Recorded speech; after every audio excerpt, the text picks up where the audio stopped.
Stephen Hawkins, दौरे हाजिर का आइंस्टाइन। स्टीफन हॉकिंग इस वक्त आइंस्टाइन के बाद दुनिया का सबसे बड़ा साइंसदान है। उसे दुनिया का सबसे ज़हीन शख्स भी कहा जाता है।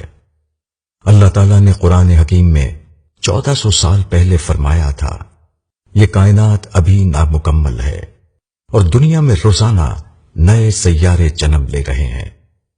कुरान मजीद की इस थ्योरी को स्टीफन हॉकिंग ने साबित किया था। उसने कायनात में एक ऐसा ब्लैक होल दरियाफ्त किया जिससे रोजाना नए सैयारे जन्म ले रहे हैं। उसने इस ब्लैक होल में ऐसी शुआएं भी दरियाफ्त की जो कायनात में बड़ी बड़ी तब्दीलियों का बाइस बन रही हैं। ये शुआएं स्टीफन हॉकिंग की मुनासबत से हॉकिंग रेडिएशन कहलाती हैं। वो फिजिक्स और रियाजी का एक्सपर्ट है और दुनिया के तमाम बड़े साइंसदान उसे अपना गुरु समझते हैं। लेकिन ये उसकी जिंदगी का महज एक पहलू है। उसका असल कमाल उसकी बीमारी है। वो MSc तक एक आम दरमियाने दर्जे का तालिब इल्म था। उसे खेलने कूदने का शौक था। वो साइकिल चलाता था, फुटबॉल खेलता था, कश्तीरानी के मुकाबलों में हिस्सा लेता था और रोजाना 5 किलोमीटर दौड़ लगाता था। वो 1963 में कैम्ब्रिज यूनिवर्सिटी से PhD कर रहा था।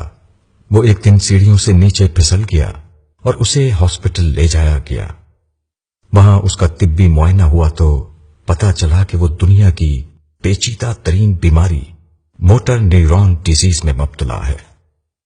ये बीमारी तिब्बी जबान में ALC कहलाती है। इस बीमारी का दिल से ताल्लुक होता है। हमारे दिल पर छोटे छोटे अजलात होते हैं।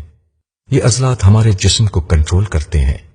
इस बीमारी के इंकिशाफ से पहले साइंसदान दिमाग को इंसानी जिस्म का ड्राइवर समझते थे। लेकिन 20वीं सदी के शुरू में जब ALC का पहला मरीज सामने आया तो पता चला इंसानी जिंदगी का मरकज दिमाग नहीं बल्कि कल्ब है। और दुनिया के तमाम मजहब ठीक कहते थे कि इंसान को दिमाग के बजाय दिल पर तवज्जो देनी चाहिए। दिल के ये अजलात मोटर्स कहलाते हैं।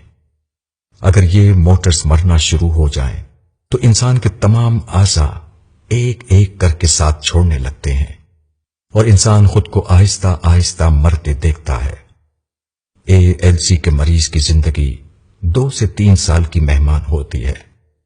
दुनिया में अभी तक इसका कोई इलाज दरियाफ्त नहीं हो सका। स्टीफन हॉकिंग 21 साल की उम्र में इस बीमारी का शिकार हुआ था। सबसे पहले उसके हाथ की उंगलियां मफलूज हुई, फिर उसके हाथ, फिर उसके बाजू, फिर उसका बालाई धड़, फिर उसके पांव, फिर उसकी टांगें और आखिर में उसकी जबान भी उसका साथ छोड़ गई। यूं वो 1965 में व्हील चेयर तक महदूद हो गया।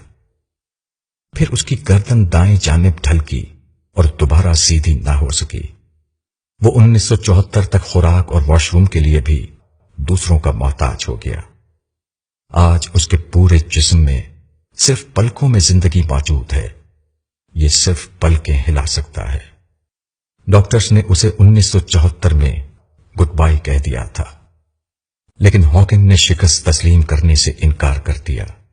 उसने जिंदा रहने, आगे बढ़ने और इस माजूरी के बावजूद दुनिया का सबसे बड़ा साइंसदान बनने का फैसला किया। चुनाचे उसने व्हील चेयर पर कायनात के रमूज खोलना शुरू किए तो साइंस हैरान रह गई।